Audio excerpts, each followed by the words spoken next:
मेरा नाम विकास है। तुम्हें मेरे साथ मेरी पत्नी बनकर पूरे 7 दिन गुजारने हैं। मैं तुम्हारी बहन के इलाज का पूरा खर्चा उठाऊंगा। मेरी बात पर सीधी साधी लड़की पत्थर बनकर बैठ गई थी। उसकी आंखें बंद थी। उसने रोते हुए कहा कि मैं एक विधवा हूँ। जब मैं हंसते हुए कहने लगा कि ये शादी सिर्फ दिखावे की होगी, वरना मुझे तुम्हें कोई इंटरेस्ट नहीं है। मेरी बात पर वो लड़की मजबूरन बात मान गई थी और अगले दिन हम लोगों की शादी हुई। पर जब 2 दिन के बाद मैं जरूरी काम से कमरे में आया तो देखा कि वो लड़की आंखें बंद करके प्रार्थना कर रही थी। पहली बार उसको प्रार्थना करते हुए देखकर मुझे न जाने कि उस पर प्यार आया था। मेरे कदम पीछे हट गए। मैं मुस्कुराने लगा और कहने लगा, इंटरेस्टिंग, क्योंकि वो प्रार्थना करते हुए बहुत ज्यादा सुंदर लग रही थी। मेरे पिता की आखिरी बातें मेरे कानों में आज भी गूंजती थी। वो अस्पताल के बिस्तर पर लेटे हुए थे, कमजोर हालत में सांसें ले रहे थे। उन्होंने मेरी आंखों में आंखें डालकर कहा था कि विकास, अगर तुमने 7 दिन में शादी नहीं की तो मैं अपना घर, अपनी जायदाद, कुछ भी तुम्हारे नाम नहीं करूंगा, बल्कि सब कुछ अनाथ आश्रम के हवाले कर दूंगा। मैं खामोश रहा। अपने होठ बंद करके मैंने अपना सर झुका लिया था। मैं बचपन से अपने पिताजी को जानता था।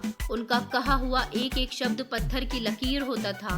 उनका हर फैसला पक्का होता था, लेकिन उनका ये फैसला मुझे किसी ऐसी जंजीर से बांध रहा था जिसकी चाबियां मेरे हाथ में थी ही नहीं। मैंने बाहर निकलकर सिगरेट जलाई और अपनी जेब से मोबाइल निकाला।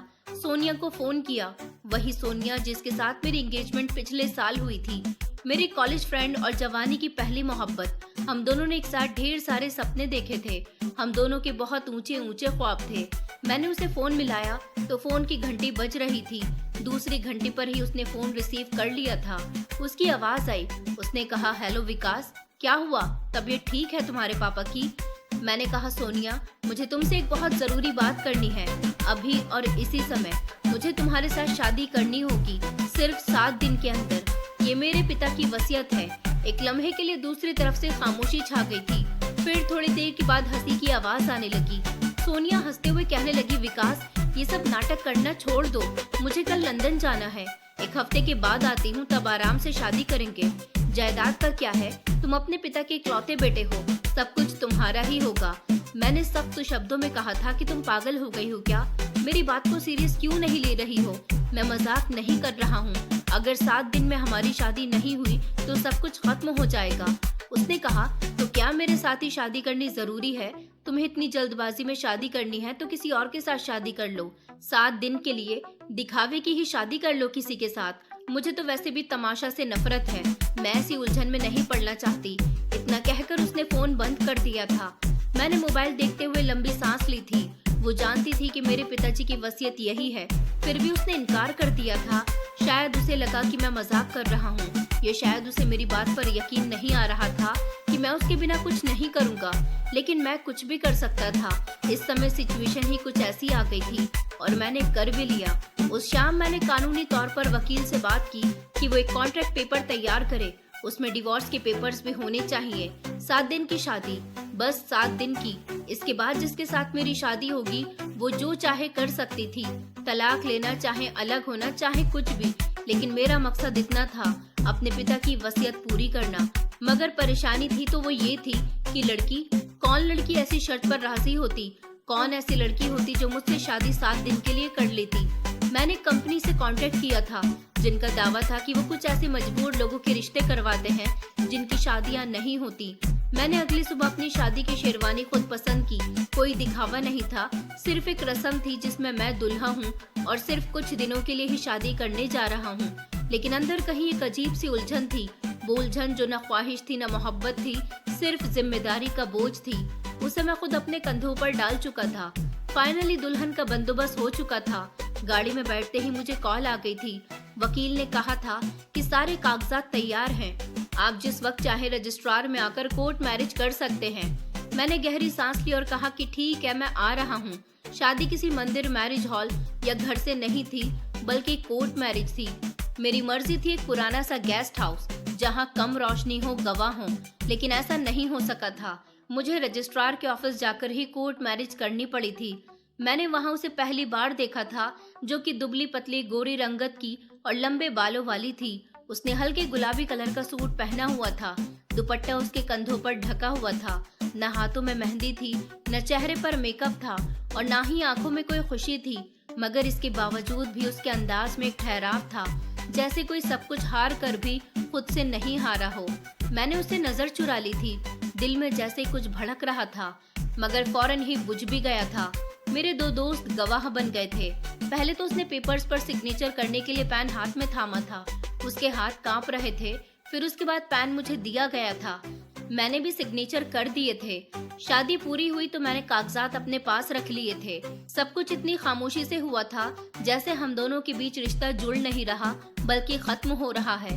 शादी के फौरन बाद मैंने बाहर आकर मोबाइल खोला था और अस्पताल में फोन कर दिया था। श्रेया की बहन का इलाज शुरू करवाना था। मैं वादे से भागने वाला इंसान नहीं था। फोन पर डॉक्टर से बात की। बच्ची का नाम निशा है। फाइल तैयार करके रखिए। आज ही आपके अस्पताल में उसे एडमिट करवा रहा हूँ। उधर श्रेया को नौकरानी ने मेरे घर के गेस्ट रूम तक पहुँचा दिया था। उसको तो मैं अकेले में रखना चाहता था, इसलिए मैंने उसको जानबूझकर अलग हिस्सा दे दिया था, क्योंकि ये शादी, जैसे कि मैंने कहा था, कि सिर्फ दिखावे की शादी थी। दोपहर के समय श्रेया खाना नहीं खा रही थी। नौकरानी ने आकर बताया कि मालिक, वो लड़की कुछ भी नहीं खा रही है, बस पूजा पाठ कर रही है। मैंने कहा जाने दो, जिद करने की कोई जरूरत नहीं है उसके साथ। वो खुद 7 दिन में सीख जाएगी कि यहाँ के उसूल क्या है। उस रात मैं अपने कमरे में था, फाइलों में उलझा हुआ था, मगर दिमाग में मैंने नोटिस किया था कि श्रेया के माता पिता के बारे में मुझे कुछ पता ही नहीं था। न उसने जिक्र किया था। माँ भी नहीं थी, सिर्फ एक बहन थी निशा। वो भी जिंदगी और मौत के बीच की जंग लड़ रही थी। इसको देखकर लगता था कि ये लड़की किसी बहुत बड़े नर्क से गुजर कर आई है, मगर फिर मैं खुद को समझाया करता था कि मुझे इस बात से क्या मतलब। मुझे उसके परिवार से, उसकी पर्सनल जिंदगी से क्या लेना देना। ये तो एक सौदा है ना। मुझे उसकी जिंदगी से कोई मतलब होना नहीं चाहिए, न उसे मेरी जिंदगी से कोई मतलब होना चाहिए। अगले दिन सुबह मैं नाश्ते की टेबल पर था। टेबल पर एक चिट रखी हुई थी। उसमें लिखा था कि विकास जी, हम दोनों की शादी हो गई है। हम दोनों की शादी जायज है। ऊपर वाला हमारा गवाह है। मैं अपने भगवान से बहुत प्रार्थना करती हूँ और उसकी आभारी होंगी, उसने मुझे आप जैसा हमसफर दिया। मैं उसका ये नोट पढ़कर हैरान रह गया था। ये मुझे साफ बता रहा था कि वो इस शादी के लिए बहुत ज्यादा सीरियस है। वो उसको कॉन्ट्रैक्ट शादी नहीं समझ रही है। मैंने वो चिट जेब में रख ली थी। न जाने क्यों तीसरे दिन मैंने अस्पताल जाकर श्रेया की बहन निशा से मुलाकात की थी।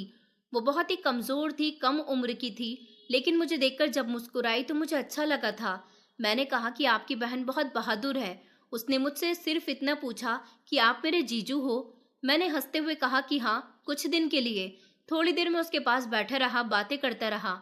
उसके बाद फिर वापस अपने घर पर आ गया था। देर रात में अपनी गैलरी में गया। वहां से निकला तो श्रेया के कमरे की खिड़की खुली हुई थी। वहां से रोशनी आ रही थी। दिल कर रहा था कि जाकर देखूं वो क्या कर रही है, लेकिन फिर खुद को रोक लिया था। कई दिन गुजर चुके थे। वो इसी तरह खामोश अपने कमरे में रहती थी। वो कभी कमरे से बाहर निकलकर नहीं आई थी। मैंने उसका चेहरा पहली बार कोर्ट मैरिज वाले दिन देखा था। उसके बाद से अभी तक ना तो मेरा उससे सामना हुआ था और ना ही मैंने उसका चेहरा देखा था। मैं हमेशा अपने ऑफिस, हॉस्पिटल, फोन कॉल्स और रात के अकेलेपन में उलझा हुआ था। हम एक ही छत के नीचे रह रहे थे, लेकिन एक दूसरे से बहुत अलग थे। हमारी बात भी नहीं हुई थी। मैंने जानबूझकर ये दूरी रखी हुई थी। न किसी हुक्म की जरूरत थी, ना तो वजह कि मैं चाहता था कि ये 7 दिन ऐसे गुजर जाए जैसे कोई साया तेजी के साथ गुजर जाता है और साया साथ हो पर कोई आवाज ना हो। तीसरे दिन सुबह नाश्ते पर मुझे नौकरानी ने बताया, श्रेया मैडम जल्दी उठ जाती हैं, अपने कमरे में प्रार्थना करती हैं, कुछ मांगती भी नहीं, सिर्फ छोटी छोटी बातों पर धन्यवाद करती रहती हैं। मैंने नजर अखबार पर रखी हुई थी, लेकिन दिमाग में उसके शब्द अटक गए थे कि वो सिर्फ धन्यवाद ही करती है। जिस लड़की ने अपनी जिंदगी का सौदा बहन के इलाज के लिए किया हो, जिसे मैंने अपने मकसद के लिए इस्तेमाल किया, वो भगवान की भी आभारी है और धन्यवाद भी करती है। ये बात मेरे उसूलों में फिट नहीं हो रही थी। उसी दिन शाम को ऑफिस से मैं जल्दी घर आ गया था। बारिश हो रही थी। आसमान पर बादलों की गरज थी। मुझे अचानक बेचैनी सी हुई कि आज घर की कंडीशन कुछ बदली हुई सी क्यों लग रही है। कुछ खींच रहा था, जैसे कमरे की खामोशी और चीख बनने से पहले का लम्हा। अपना कोट उतारते हुए मैं गैलरी के सामने गया। उसके कमरे की खिड़की से हल्की सी रोशनी आ रही थी। उसके कमरे का दरवाजा खुला हुआ था। मैं दबे पांव अंदर दाखिल हुआ। मैंने कदम रोक दिए। वो हाथ जोड़कर प्रार्थना कर रही थी। उसकी कोई आवाज नहीं थी। वो बिल्कुल खामोश बैठी हुई थी। उसने आंखें बंद की हुई थी और उसके हाथ जुड़े हुए थे।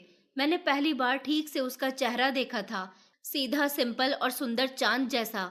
नहीं, क्योंकि चांद में तो दाग होता है, उसके चेहरे पर तो कोई दाग नहीं था, एक सुकून था। मैं कुछ देर तक इसी तरह खड़ा रहा, कदम खुद ब खुद पीछे हट रहे थे, जैसे किसी ने मेरे बीच में दखल दिया हो। और फिर एक लम्हे के लिए मेरे होठों पर मुस्कुराहट आ गई थी। मैंने कहा, इंटरेस्टिंग, और ये कहकर मैं पलट आया था। अगले दिन शाम के समय लाइट चली गई थी।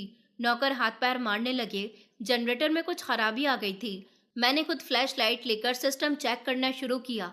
वापसी पर मैं जब उसके कमरे के सामने से गुजरा तो अंदर अंधेरा था, बस खिड़की से बाहर आती चांदनी अंदर फैल रही थी। मैंने हल्के से दरवाजा खटखटाया। वो कहने लगी कि जी कौन? मैंने कहा, लाइट चली गई है, सब ठीक है ना? अगर तुम्हें कोई परेशानी हो तो बता देना। उसने कहा कि नहीं, सब ठीक है, आपका शुक्रिया। रोशनी हमेशा अंधेरे में रास्ता ढूंढ ही लेती है। उसका ये जवाब मुझे कुछ लम्हों के लिए रोक गया था। मैंने दरवाजा नहीं खोला था, बस वापस पलटकर आया और सोचता रहा कि ये लड़की कौन है जो दुख में भी खुश रहती है, सुकून से रहती है, कोई शिकायत भी नहीं करती, अंधेरे में भी उम्मीद की बात करती है और खामोशी में भी शब्दों से बोलती है जो अंदर तक गूंजने लगते हैं। उस रात मैंने कोई नशा नहीं किया था। देर रात मैंने अपनी डायरी खोली और उसमें सिर्फ एक लाइन लिखी, ये लड़की जो चुप रहती है मगर हर लम्हा कुछ न कुछ सुनाती है, वो कहाँ से आई है? मैं जानता था वो चेहरा अब मेरे दिमाग में उतर गया है, जो सिंपल था मगर बहुत सुंदर था, बहुत स्पेशल था। तीसरे दिन रात को नौकरानी ने बताया, श्रेया मैडम खाने में सिर्फ चावल और दही मांगती हैं, बाकी कुछ नहीं। मैंने सर हिला दिया और कहा, जो वो मांगे उसे दे दिया करो, बिना सवाल किए। अगले दिन मेरे कमरे के दरवाजे पर एक ट्रे रखी हुई थी, उस पर चाय का कप और एक छोटी सी डिश में ड्राई फ्रूट्स रखे हुए थे और एक नोट था कि आप मेरा बहुत ख्याल रख रहे हैं, जैसे मैं आपके लिए कोई मेहमान हूँ, लेकिन मैं भी आपकी पत्नी हूँ, मेरा भी फर्ज आपसे बढ़कर कुछ बनता है। अब मैं जानता था वो दीवार जिसे मैंने उसके और अपने बीच में खड़ा कर दिया था, वो कमजोर होने लगी है। रात को काफी देर हो चुकी थी। मैं अपने कमरे में बैठा फाइलों में उलझा हुआ था, लेकिन दिमाग पर वही सवार था। चाय और वो नोट और वो चेहरा, सब दिमाग की दीवारों पर जैसे जम गया था। मोबाइल में टाइम देखा तो रात के 3 बज रहे थे। कुछ बेचैनी सी हो रही थी, जैसे घर में मेरी सांस रुक रही हो। मैं गैलरी में आ गया था तो रोशनी धीमी थी। किचन की तरफ गया कि शायद पानी पी लूं। अचानक एक सिसकी सुनाई दी, धीमी मगर अंदर गूंजती हुई। मैं चौंक गया था। आवाज कमरे से आ रही थी। मैं धीरे धीरे कदमों से कमरे के करीब गया। दरवाजा बंद नहीं था, हल्का सा खुला हुआ था। अंदर झांका तो देखा कि वो जमीन पर बैठी अपने दोनों घुटने सीने से लगाए रो रही थी। उसका सर झुका हुआ था, चेहरा दुपट्टे की आड़ में ढका हुआ था। मैं कुछ देर दरवाजे पर खड़ा रहा, हिचकिचाते हुए अंदर चला गया। कुछ कहे बिना किचन से लाया हुआ पानी का गिलास टेबल पर रख दिया। वो चौंक गई थी और नजर उठाकर मेरी तरफ देखने लगी, मगर कुछ नहीं बोली। मैंने धीरे से कहा कि पानी पी लो। उसने नजर चुराई। उसके हाथ कांप रहे थे। उसने गिलास थामने की कोशिश की, लेकिन उसके हाथों में मजबूती नहीं आ पा रही थी। मैंने आगे बढ़कर गिलास थाम लिया था, उसके हाथ में दिया। उसी लम्हे मेरे हाथ उसके हाथ से टकराए थे, ठंडे हाथ, जैसे कोई बिजली ना हो, वो मिट्टी हो। मैंने फौरन अपना हाथ हटा लिया।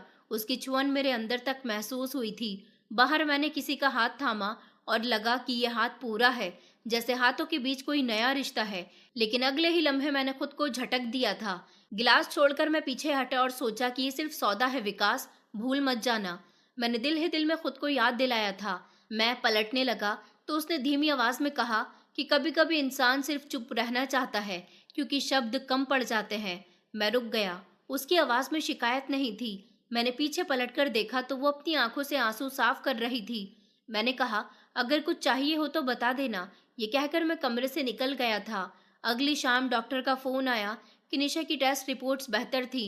मैं खुश हुआ, लेकिन जिसके लिए मैं ये सब कुछ कर रहा था वो खुद खामोशी की दीवारों के पीछे छुप गई थी। मैं ऑफिस जाने के लिए तैयार हो रहा था जब बाहर कुछ शोर सा हुआ। नौकर ने आकर कहा कि सर, बाहर एक मैडम आई हैं, कहती हैं कि आपकी मंगेतर हैं। उन्होंने अपना नाम सोनिया बताया है। मैंने गर्दन झटकी। वो लंदन से आ गई थी। मैंने कहा, उन्हें ड्राइंग रूम में बिठाओ, मैं आ रहा हूँ। दरवाजा खुलते ही वो अंदर धाबा बोलने के अंदाज में दाखिल हुई थी। जीन्स टॉप में, चेहरे पर मेकअप था और आवाज में कड़कपन था। उसने कहा कि ये लड़की कौन है जिसने तुमसे शादी की है, ये मेरी जगह क्यों है? मैंने सुकून से कहा, सोनिया बैठो। उसने कहा कि नहीं, मुझे जवाब चाहिए। तुमने शादी कर ली? सच में? मुझे बिना बताए? मैंने ठंडी सांस ली और कहा कि तुमने इनकार कर दिया था, इसीलिए मैंने फैसला कर लिया। उसने कहा कि ये सब झूठ है, मैं सिर्फ 2 दिन लेट हुई हूँ। तुमने मेरे ना आने पर किसी दूसरी लड़की को अपना नाम दे दिया। मैंने कहा तुम लेट हुई और वो टाइम पर आ गई। वो हंसने लगी और कहने लगी, तुम उसे पत्नी कहने लगे या अभी भी सिर्फ कॉन्ट्रैक्ट है? मैंने नजर चुराई और कहा, ये शादी सिर्फ एक मकसद से हुई थी, जो तुम्हें पता है। अब तुम आ गई हो तो हमारे बीच की बहस भी फायदा है।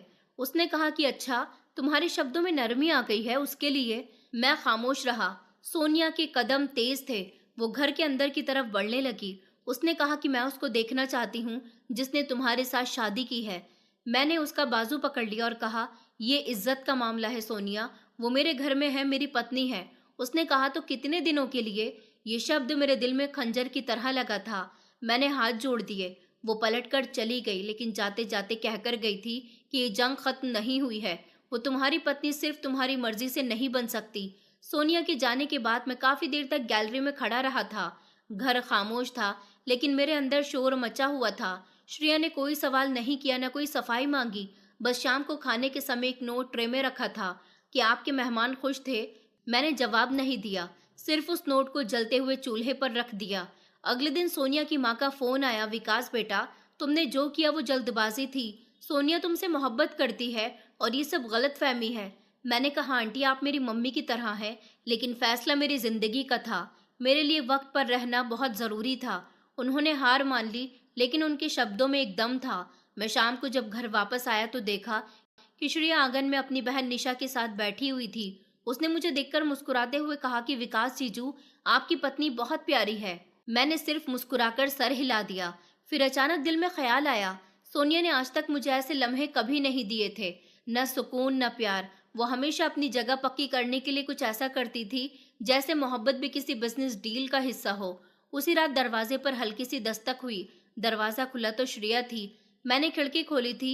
बारिश की आवाज से नींद नहीं आ रही थी। मैंने उसे अंदर आने के लिए कहा, बैठो, तुम्हें कुछ चाहिए? वो कहने लगी, मैं सिर्फ इतना जानना चाहती हूँ, क्या मैं आपके लिए कोई बोझ हूँ? मैंने उसकी आंखों में झांका नहीं था, बस सिर्फ इतना कहा कि तुम मेरे लिए वो इंसान हो जिसे मैं समझने की कोशिश कर रहा हूँ। वो खामोश रही, फिर कहने लगी कि आपको लगता है कि सोनिया आपकी जिंदगी में वापस आ सकती है? मैंने एक लम्हे सोचा था और कुछ कहा कि रिश्ते सिर्फ वक्ती होते हैं। मैं अभी समझ नहीं पाया था कि ये रिश्ता कौन सा है, लेकिन सोनिया मेरे दिल से निकल चुकी है। वो धीरे से कहने लगी, तो सिर्फ मुझे 7 दिन यहाँ रहना है? इतना कहकर वो पलट गई थी। सोनिया वापस आ गई थी, लेकिन जो बातें कभी पूरी लगती थी अब अधूरी सी लगने लगी थी। दोपहर का समय था। मैं घर वापस आया तो हॉल में एक हलचल सी महसूस हुई। नौकरानी घबराई हुई थी। अंदर आई और कहने लगी कि सर, श्रेया मैडम ने फ्रूट काटते हुए अपना हाथ काट लिया है। उनका बहुत खून बह रहा था। वो भी अंदर ही है। निशा पट्टी ला रही है। मेरे कदम जैसे खुद ब खुद उसके कमरे की तरफ मुड़ गए थे। दरवाजा खुला तो वो कुर्सी पर बैठी थी, एक हाथ दूसरे हाथ की हथेली पर रखे। खून से भरा हुआ रुमाल उसने दबा रखा था। निशा उसके सामने खड़ी हुई थी, उसका हाथ थामकर हिचकिचाहट के साथ। मैं तेजी से आगे बढ़ा। मैंने कहा, दिखाओ। वो चौंक कर मेरी तरफ देखने लगी। बस धीरे से उसने हाथ थामने दिया। कट गहरा नहीं था, मगर काफी खून बह चुका था। मैंने रुमाल हटाया, हाथ पानी से साफ किया और उंगलियों के बीच हिस्से पर लपेटने लगा। उसके हाथ कांप रहे थे, शायद दर्द से या फिर मेरी मौजूदगी से, या शायद किसी और अनजान एहसास से। मैं झुका रहा, खामोशी से, जैसे शब्दों की कोई गुंजाइश न हो। पट्टी बांधने के दौरान एक पल को मैंने उसकी आंखों में देखा था, वो आंखें जिनको वो हमेशा नीचे झुकाकर रखती थी। उसका ठहराव मेरी तरफ दिख रहा था। मैंने कहा, क्या हुआ था? उसकी आवाज नरम तरीके से निकली, जैसे सवाल भी इजाजत मांग रहा हो। उसने हल्की सी सांस ली और कहा, कभी किसी का हक छीनने पर ऊपर वाला खुद सजा दे देता है। मैंने हाथ रोक लिया। कुछ कहने के लिए उसका चेहरा देखा। वो पछतावा नहीं था, उसके शब्दों में न किसी पर इल्जाम था। वो बस एक सच बोल रही थी जो शायद वो खुद पर लागू समझ रही थी। मैंने नरमी से उसके हाथ की पट्टी कर दी थी, फिर कहा, कभी कभी जो चीज छीनी या समझी जाती है वो ऊपर वाले की तरफ से देन होती है, और जो चीज अपनी लगती है वो आजमाइश बन जाती है। श्रेया ने सर झुका लिया, कोई बहस नहीं की, कोई जवाब नहीं दिया, बस उसकी खामोशी जो हर बात का जवाब बन गई। वो लम्हा छोटा सा था, एक जख्मी हाथ, थोड़ी सी पट्टी और एक ऐसा शब्द, लेकिन वो लम्हा मेरे दिल पर निशान छोड़ गए थे। अगले दिन मैंने वापसी पर देखा कि निशा दरवाजे पर बैठी हुई थी, कुछ कपड़ों की सिलाई कर रही थी। निशा ने मुझे देखकर हाथ हिलाया, कहने लगी कि जीजू, आपको पता है कि आपकी पत्नी बहुत अच्छी कढ़ाई करती है, मुझे गिफ्ट बनाकर दे रही है। मैंने निशा की तरफ देखा और फिर नजर झुका ली। मेरे होठों पर हल्की सी मुस्कुराहट थी। उसी रात मैंने श्रेया के कमरे के दरवाजे पर दस्तक दी। मैंने कहा कि मैं अंदर आ सकता हूँ। उसने कहा कि जी। कमरा साफ सुथरा था। कोने में वो पट्टी जो मैंने श्रेया के हाथ पर बांधी थी, वो रखी हुई थी। मैंने कहा, पट्टी अभी भी रखनी जरूरी है? उसने कहा कि ये निशानी है और कुछ तकलीफें खुद को याद रखने के लिए होती हैं। मैं खामोश हो गया, कुछ देर तक बैठे रहा, फिर कहने लगा, कभी कभी तकलीफें हमें वो चीजें सिखा देती हैं जो आसानी कभी नहीं सिखाती। उसने धीरे से सर हिलाया, जैसे ये एहसास कि हर चीज पर हक जताने का बस नहीं होता। कुछ रिश्ते सिर्फ इसलिए नहीं किए जाते बल्कि निभाए जाते हैं। उसके शब्दों की गहराई में मैं डूबता चला गया था। एक वक्त था जब मैंने सोचा था कि ये शादी सिर्फ एक कॉन्ट्रैक्ट है, लेकिन अब ये रिश्ता मेरे अंदर सांस लेने लगा था। श्रेया मेरे सामने बैठी थी। उसका चेहरा सिंपल था, दिल भरा हुआ था। उसका हाथ बैंडेज में छुपा हुआ था, मगर उसका असर मेरी सांसों में छुप गया था। वापसी पर मैंने अपने कमरे में आकर अपनी डायरी खोली और एक बार फिर से बिना कुछ सोचे समझे लिखने लगा कि जख्म दो तरह के होते हैं, एक शरीर पर, दूसरा आत्मा पर। वो दोनों दे गई थी और दोनों को मरहम भी दे रही थी। फिर मैंने मोबाइल निकाला, वकील का नंबर देखा, लेकिन फोन नहीं किया। 7 दिन पूरे होने का समय करीब आ रहा था, मगर दिल कह रहा था कि शायद ये रिश्ता खत्म होने का मोहताज नहीं। श्रेया के जख्म मेरे दिल पर निशान छोड़ चुके थे। उस दिन दोपहर कुछ ज्यादा ही खामोश थी। बाहर हल्की सी धूप थी। मैं ऑफिस से जल्दी वापस आ गया था। टेबल पर चाय नहीं थी जो रोज की तरह होती थी। मैंने दरवाजा खोला, गैलरी की तरफ बढ़ा। वो आंगन में बैठी हुई थी। उसके हाथ में ट्रे, चाय के कप और कुछ बिस्किट थे। उसने एक सिंपल सी साड़ी पहनी हुई थी जिसमें वो काफी सुंदर लग रही थी। मैं वहीं रुक गया, सिर्फ उसे आते हुए देखता रहा था। उसकी रफ्तार धीमी थी, उसकी नजरें नीची थीं, लेकिन उसके चेहरे पर कुछ सोचने जैसा था। जैसे कि वो मेरे करीब पहुंची तो मैंने धीरे से कहा कि तुम्हारी आंखें बहुत कुछ कहती हैं, लेकिन तुम्हारे होठ क्यों खामोश रहते हैं? उसने पलक झपकाई, चाय का कप मेरे हाथ में दिया और सिर्फ इतना कहा कि काश ये सब हकीकत होती। इन शब्दों ने जैसे कुछ लम्हों के लिए सब कुछ रोक दिया था। चाय की खुशबू, सांस, सब कुछ ठहर गया था। मैंने उसके हाथ से कप लिया और एक कदम पीछे हट गया था। अगर यह हकीकत थी तो झूठ भी नहीं रहा था। मैंने धीरे से कहा था तो उसने सर झुका लिया, जैसे बात को सुन लिया लेकिन जवाब देना ठीक नहीं समझा। हम दोनों सोफे पर बैठ गए। मैंने चाय का पहला घूंट लिया जो गर्म था। मैंने कहा, निशा का इलाज कैसा चल रहा है? उसने हल्के शब्दों में कहा कि अब तो बेहतर है, एक और टेस्ट बाकी है। मैंने कहा, ठीक है, मैं खुद उसे वहां लेकर जाऊंगा। श्रेया ने कहा कि निशा बहुत हंसने लगी है, शायद उसे लगता है कि जिंदगी थोड़ी वापस आ गई है। श्रेया की आवाज में कुछ हैरानी, कुछ शुक्र और कुछ डर सा था, जैसे वो इस खुशी को पूरा मनाने से डर रही हो। मैंने उसकी तरफ देखा और कहा, तुम्हें लगता है कि तुम्हारी जिंदगी भी वापस आ रही है? उसने एक लम्हे के लिए कुछ कहना चाहा, लेकिन खुद को रोक लिया। फिर कहने लगी कि मैंने जिंदगी मांगी ही कब थी, मैं तो बस मोहलत पर जी रही हूँ। ये शब्द सीधा मेरे दिल पर लगे थे। मैंने चाय का कप टेबल पर रखा और कहा कि श्रेया, क्या तुम मोहलत पर मिली हो या मैंने तुम्हें अपने वक्त की जिद में खरीद लिया था? पहली बार वो चौंक गई। मेरी तरफ उसने देखा। हम दोनों की नजरें आपस में टकरा गई थी। उसकी आंखें साफ थी, मगर अंदर कुछ डरा हुआ था। उसने कहा कि शायद दोनों बातें सच थीं। मैंने कहा, तुम्हें वक्त की मजबूरी थी और मुझे एक वादा पूरा करना था। हम दोनों ने वो कर लिया जिसका इरादा न तुम्हें था न मुझे। मैंने कहा, तो फिर ये चाय, ये एहसास, ये सब क्या है श्रेया? उसने कहा, ये सब वो है जो हकीकत नहीं लेकिन दिल हकीकत मान बैठा है। उसके शब्द नरम थे, जैसे वो अपने ही शब्दों से बचने की कोशिश कर रही हो। बीच में खामोशी आ गई। कुछ लम्हे ऐसे गुजरे जिनमें हम दोनों ने कुछ नहीं कहा, लेकिन हर चीज बोल रही थी। कमरे की हवा, दिल की धड़कन, नजरों की हकीकत। फिर वो उठी और चाय की खाली ट्रे समेटी और दरवाजे की तरफ बढ़ी। मैंने उसे धीरे से आवाज लगाई, श्रेया। वो रुकी नहीं, पीछे पलटी नहीं। मैंने फिर से कहा, अगर मैं कहूं कि ये सब हकीकत बन सकता है, तो वो फौरन रुक गई। उसने अपनी सांसें रोक ली। फिर वो धीरे से कहने लगी कि हकीकत वो होती है जो सबके सामने हो। हमारा रिश्ता अब भी सिर्फ 7 दिन का है और अभी 2 दिन बाकी है। मैंने कुछ नहीं कहा, सिर्फ दरवाजे की तरफ देखता रहा जहां से वो गायब हो गई थी। रात को मैंने निशा से बात की। वो बहुत खुश थी। उसने बताया कि आज श्रेया दीदी बहुत मुस्कुरा रही थी, कह रही थी कि कुछ प्रार्थनाएं वक्त पर सुन ली जाती हैं। मैंने पूछा, और तुमने क्या कहा? उसने कहा, मैंने दीदी से कहा कि कभी कभी इंसान खुद प्रार्थना बनकर आता है और आप उनकी प्रार्थना बन गए हो। मैंने उसके सर पर हाथ रखा। क्या मैं सच में किसी की प्रार्थना बन सकता हूँ, या अभी भी वही इंसान हूँ जो सब कुछ कागजों पर नापता है?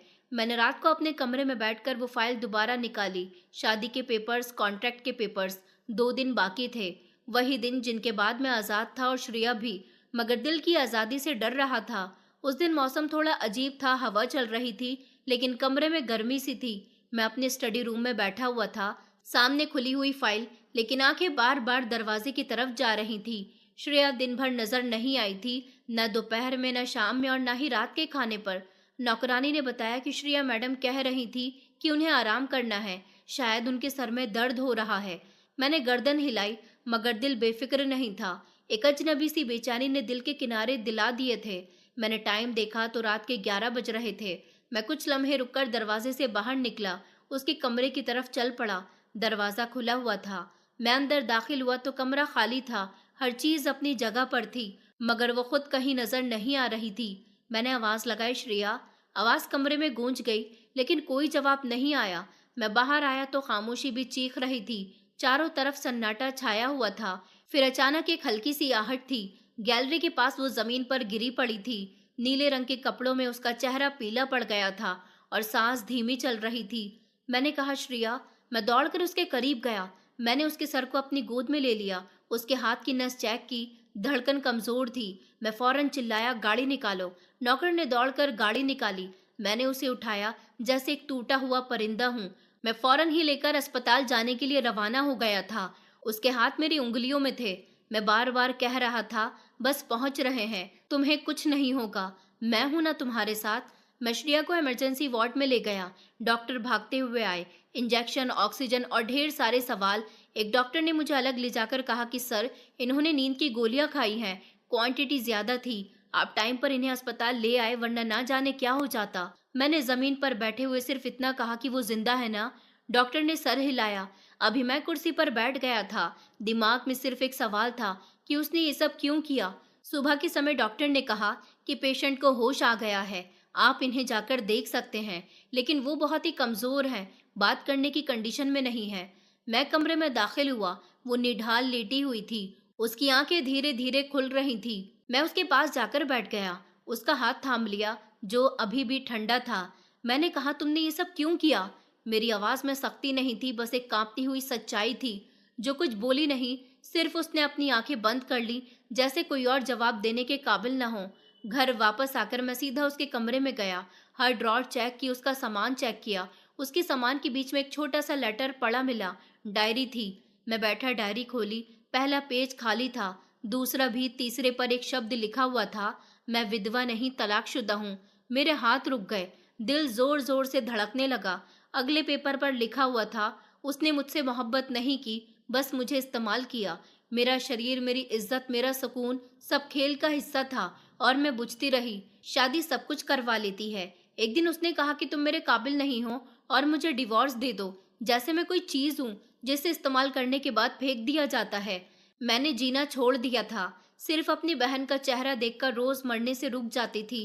फिर तुम मेरी जिंदगी में आए, विकास, और तुमने कहा कि सिर्फ 7 दिन के लिए मैं तुम्हारी पत्नी बन जाऊं। मैंने सोचा शायद अब शरीर को बेचने का काम कानूनी हो गया है, कम से कम इस बार मेरी बहन बच जाएगी। ये सब पढ़कर मेरी आंखों में आंसू आ गए थे। हर शब्द दुख से भरा हुआ था। मैंने सोचा, जो लड़की इतनी सुकून से प्रार्थना करती है, जो रोज खामोश रहती है, वो अंदर से इतनी जख्मी थी। एक पेपर पर लिखा हुआ था, तुम खुश होते हो, पर तुम्हारे सवाल मुझ तक पहुंच जाते हैं। तुम्हारी नजरों में कुछ था जो बाकियों से बहुत अलग था। मैं डर गई थी, कहीं इस बार मेरा दिल न लग जाए। मैंने डायरी बंद कर दी। मैं कुछ भी समझने के काबिल नहीं रहा था। मेरे हाथ कांप रहे थे। मैं बाहर हॉल में आकर बैठ गया था, सर हाथों में छुपा लिया था। मैंने जिसे सौदा समझा था, वो लड़की तो खुद जिंदगी की जंग लड़ रही थी। मैंने अपना मोबाइल निकाला, वकील का नंबर डायल किया, फिर काट दिया। ये वक्त कानून या कॉन्ट्रैक्ट का नहीं था, ये वक्त दिल का था, सच का था। अस्पताल वापस जाने पर मैं सीधा उसके कमरे के बिस्तर के करीब गया। वो जाग रही थी। उसका चेहरा कमजोर था लेकिन आंखें खुली हुई थी। मैंने कहा, मुझे तुमसे माफी नहीं चाहिए, मैं बस इतना चाहता हूँ कि तुम जियो अपनी मर्जी से, अपनी इज्जत के साथ। वो खामोश रही, मगर उसकी आंखों में पहली बार हल्की सी नमी के साथ एक रोशनी थी। मैं अस्पताल से श्रेया को घर ले आया था। वो बहुत ही कमजोर थी, लेकिन अब खामोश नहीं थी, बस थकी हुई सी लग रही थी। निशा ने दरवाजे पर आते ही उसे गले लगा लिया था, जैसे वो बरसों के बाद वापस आई हो। घर का माहौल थमा हुआ था, हर कोई सावधान था, जैसे सब कुछ जानते हुए भी अनजान बने बैठे हों।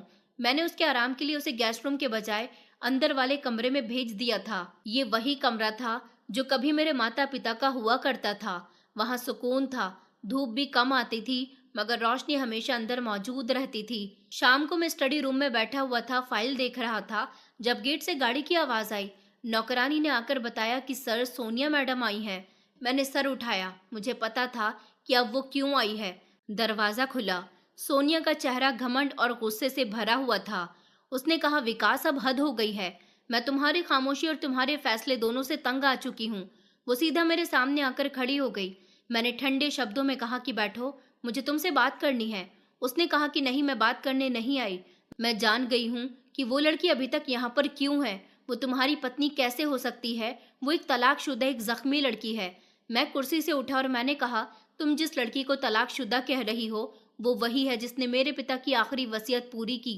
तुमने वक्त पर आने का वादा किया था, मगर इनकार कर दिया। लेकिन उसने इनकार नहीं किया, सिर्फ एक शर्त पर हाँ कह दिया। सोनिया ने कड़क शब्दों में कहा, शर्त? ये कैसी शादी है? न मोहब्बत न रिश्ता, बस एक कॉन्ट्रैक्ट है। मैं चीखा। शायद पहली बार मेरी आवाज बहुत तेज थी। मैंने कहा, हाँ, ये शादी सिर्फ एक कॉन्ट्रैक्ट थी, लेकिन उसने वो कर दिखाया जो तुम भी नहीं कर सकती थी। उसने मुझे बदल दिया, मुझे वो सच दिखाया जिससे मैं हमेशा भागता रहा। सोनिया की आंखों में आंसू आ गए, मगर वो रुक गई और कहने लगी कि विकास, वो लड़की तुम्हारी मोहब्बत कैसे बन गई? तुम तो कहते थे कि ये सिर्फ वक्त गुजारने का रिश्ता है। मैंने उसे दरवाजे की तरफ इशारा दिया और कहा, वो वक्त अब मेरी हकीकत बन गया और तुम्हारा रिश्ता सिर्फ दिखावा है। सोनिया पीछे हट गई और कहने लगी, तो फिर तुम उसे एक्सेप्ट करने वाले हो? मैंने कहा, नहीं, मैंने उसे एक्सेप्ट नहीं किया है। वो खुद मेरे वजूद का हिस्सा बन गई। सोनिया ने कंधे उचकाए, उसकी आंखों में जलन उभर आई थी। वो कहने लगी कि तुम मेरे साथ ऐसा नहीं कर सकते विकास। मैंने कहा, मैंने तुम्हारे साथ वो किया जो तुम्हारे बिहेवियर पर डिपेंड करता था।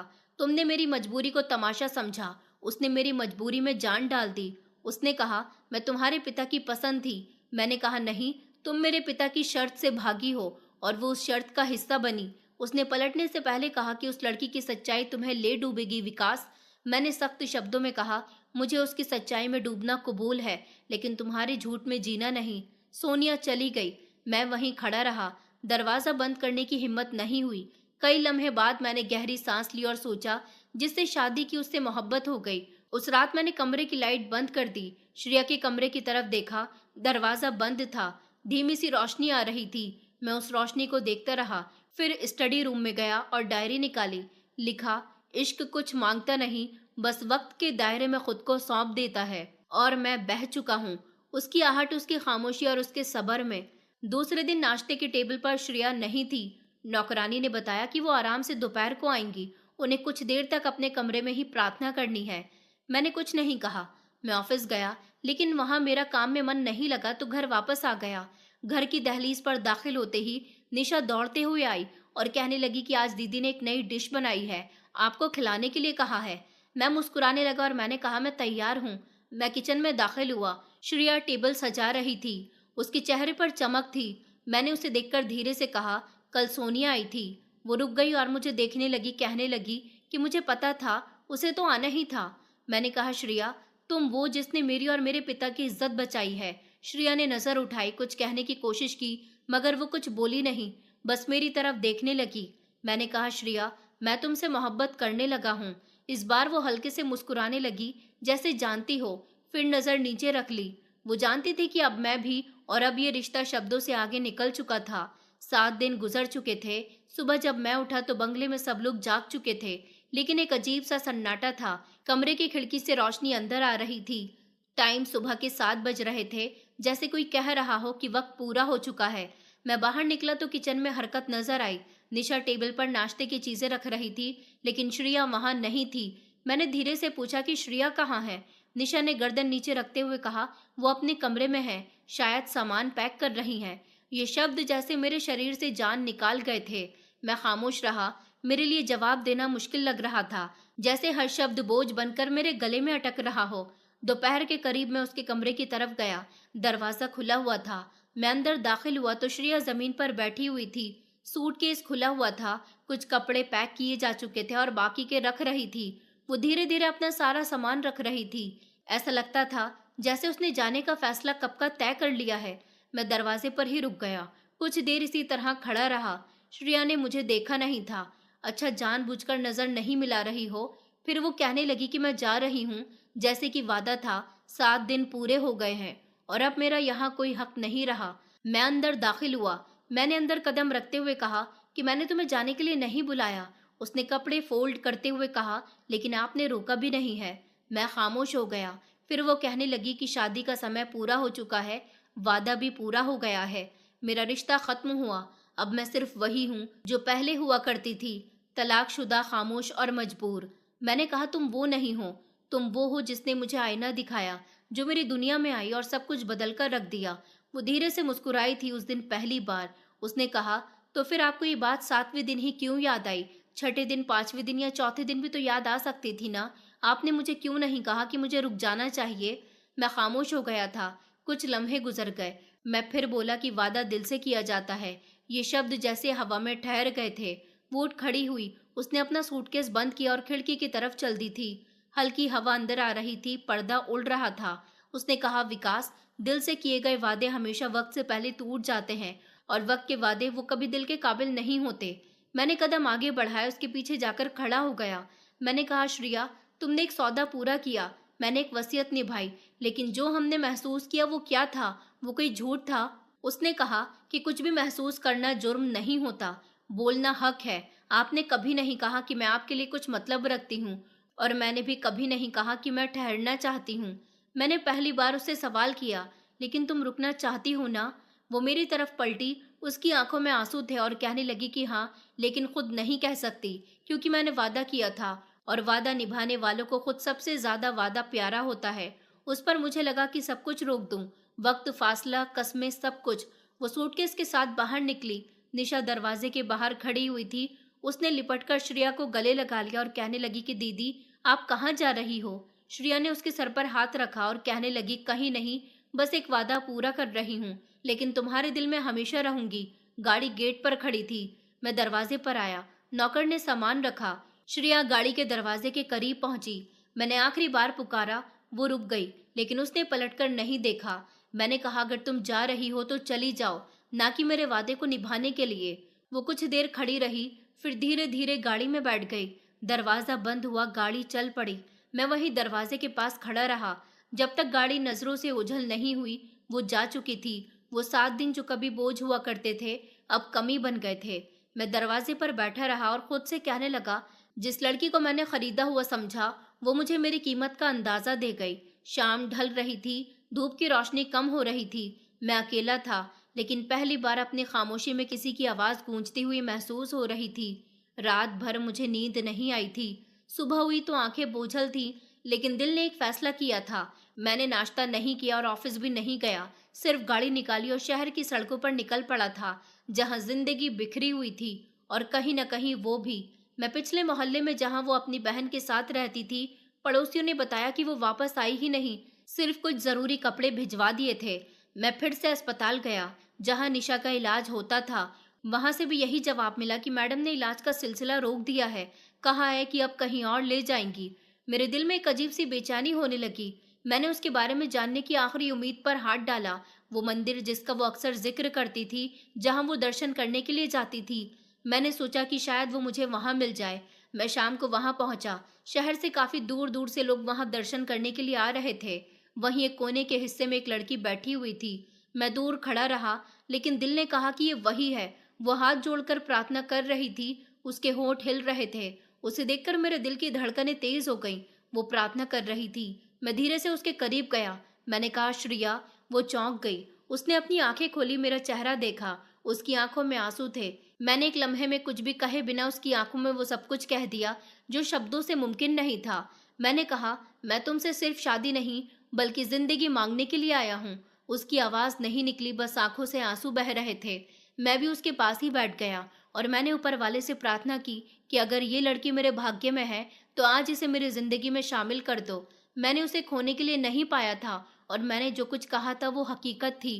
प्रार्थना करने के बाद वो खामोशी से उठी। मैंने हाथ बढ़ाया, वो पीछे नहीं हटी। उसने आंसू साफ किए। मैंने कहा कि मैं जानता हूँ कि मैंने देर की है, लेकिन ये देर मेरे दिल को समझने में लगी, तुम्हें नहीं।